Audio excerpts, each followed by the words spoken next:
Consistency consistency இந்த படத்தில் இருக்கின்ற ஒவ்வொருவரும் Bill Gates, Elon Musk, Ronaldo, sir Ratan Tata மற்றும் அனைவரும் இதை வலியுறுத்துகின்றனர். ஆனால் ஏன்? இந்த சிறிய கதையில் பார்ப்போம். கன்சிஸ்டன்சி. ஒரு சிறிய கிராமத்தில் அருண் என்ற சிறுவன் வாழ்ந்தான். அவன் எப்போதும் எளிய வழியை தேடுவான், உழைக்க விரும்ப மாட்டான். ஒரு நாள் அவன் தாத்தா தோட்டத்தில் ஒரு மாமரத்தை நட்டார். இதற்கு தினமும் தண்ணீர் ஊற்று என்றார். அருண் சோம்பேறித்தனமாக இருந்தாலும் தாத்தாவின் சொல்லை மதித்து தினமும் சிறிய அளவில் தண்ணீர் ஊற்றினான்.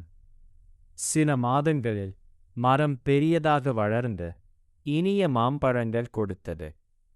அப்போது அருண் புரிந்து கொண்டான், சிறிய முயற்சியும் தொடர்ந்து செய்தால் பெரிய பலன் கிடைக்கும். அந்த நாளிலிருந்து அவன் உழைப்பை விரும்பி வாழ்க்கையிலும் முயற்சி செய்யத் தொடங்கினான். கதை பாடம்: தொடர்ந்து உழைத்தால் வெற்றி நிச்சயம்.